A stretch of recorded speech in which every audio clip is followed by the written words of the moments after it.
साथियों नमस्कार। स्वागत है आपका यूडाइस प्लस 2025-26 के स्टूडेंट मॉड्यूल के स्कूल डैशबोर्ड फर्स्ट पेज पर। साथियों, स्टूडेंट मॉड्यूल में हम लोगों ने लगभग सभी टॉपिक्स पर पहले बात कर ली है और मैं लगभग सभी टॉपिक्स पर पहले ही वीडियोस बना चुका हूं।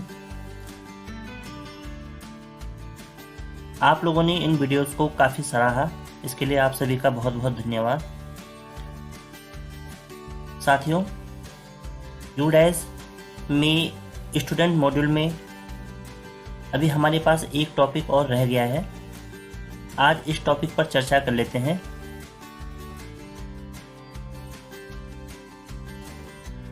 स्टूडेंट मॉड्यूल में हमारे पास एक ऑप्शन यहाँ पर अपार मॉड्यूल का नज़र आता है, जिस पर हमें काम कैसे करना है और बच्चों की जो है अपार आईडी कैसे जनरेट करनी है, इस पर बात करेंगे। तो चलते हैं सीधा अपार मॉड्यूल पर। बाईं तरफ यह ऑप्शन आपको नज़र आएगा अपार मॉड्यूल का। आप इसको क्लिक करेंगे। क्लिक करते ही आपके पास इस प्रकार का एक पेज सामने नज़र आएगा, जिसमें आपको क्लास सेलेक्ट करनी है। जैसे अभी मुझे क्लास सेकंड में किसी बच्चे की अपार आईडी जनरेट करनी है। ग्रेड में आप यहाँ पर और रहने दीजिए, या चाहें तो आप यहाँ से जो भी ग्रेड आपको नज़र आता है आप उसको सेलेक्ट कर सकते हैं। इसके पश्चात आप यहाँ पर गो पर क्लिक करेंगे तो आपको उस कक्षा के सभी बच्चों की अपार आईडी का जो स्टेटस है वो नज़र आ जाएगा।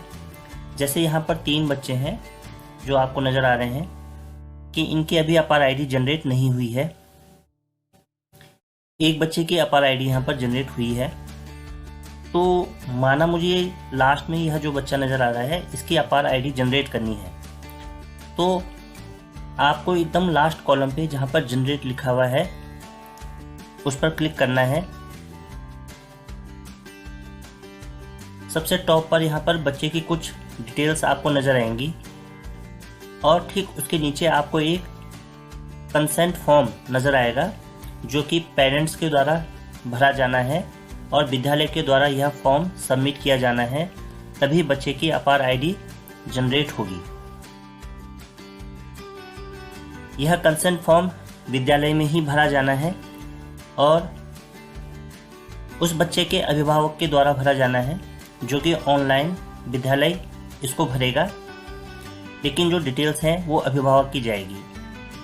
अब इस फॉर्म में हम देखते हैं कि सबसे पहले शुरू में आए यहाँ पर आपके पास एक ब्लैंक बॉक्स नज़र आएगा, जिस पर जो भी अभिभावक बच्चे के हैं, मम्मी या पापा या कोई अन्य और, उनका नाम यहाँ पर आएगा। जैसे सपोज हम बात करते हैं कि यह फॉर्म जो है उस बच्चे के पिता के द्वारा भरा जा रहा है, तो यहाँ पर आय के बाद उस बच्चे के पिता का नाम अभिभावक के रूप में यहाँ पर आएगा एज द। फिर अगले कॉलम में आपको यहाँ पर ऑप्शन मिलेगा कि आपने जिसका नाम भरा है उसका बच्चे से क्या संबंध है। तो यहाँ पर फादर है, हम यहाँ पर फादर सेलेक्ट कर लेंगे। आगे आपको ये कहेगा of dash with my identity proof age. अब यहाँ पर आप आइडेंटिटी प्रूफ क्या दे रहे हैं वो आपको यहाँ पर सेलेक्ट करना है। आपके पास यहाँ पर कई सारे ऑप्शन होंगे, जैसे आधार, पैन, एपिक या वोटर आईडी, ड्राइविंग लाइसेंस और पासपोर्ट। इनमें से पेरेंट्स आपको जो भी उपलब्ध कराते हैं आप उसको यहाँ पर सेलेक्ट कर लेंगे। तो अभी पेरेंट्स ने हमें जो है आधार उपलब्ध कराया है, तो हम यहाँ पर उसको सेलेक्ट कर लेंगे और उसके पश्चात एंड आइडेंटिटी प्रूफ नंबर, यहाँ पर जो भी आधार नंबर होगा 12 डिजिट का, उसको हम यहाँ पर भर लेंगे।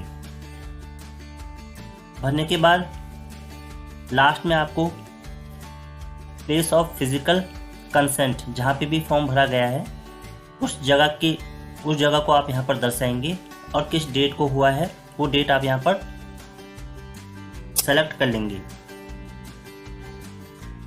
लास्ट में आपको नजर आएगा consent bye head of the school, यहाँ पर प्रिंसिपल का नाम और उनके द्वारा जो है यह फॉर्म चूँकि सबमिट होना है तो आपको फिर यहाँ पर सबमिट का बटन दबाना है और सबमिट का बटन दबाते ही बच्चे की अपार आईडी जो है जनरेट होने के लिए चली जाएगी।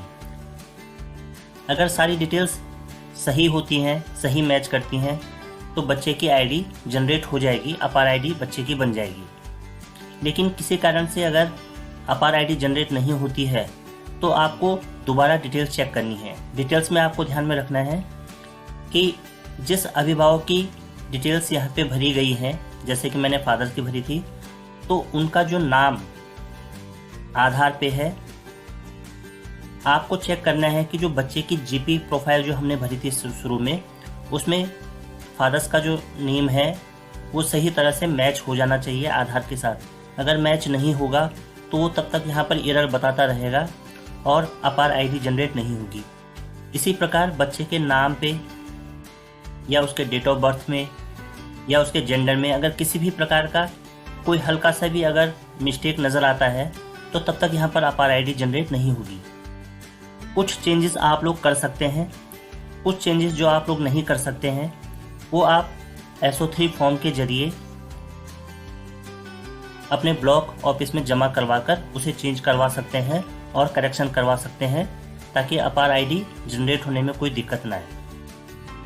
तो आशा करता हूँ आपको यह समझ में आ गया होगा कि किस प्रकार से बच्चों की जो है अपार आईडी जनरेट होनी है। धन्यवाद।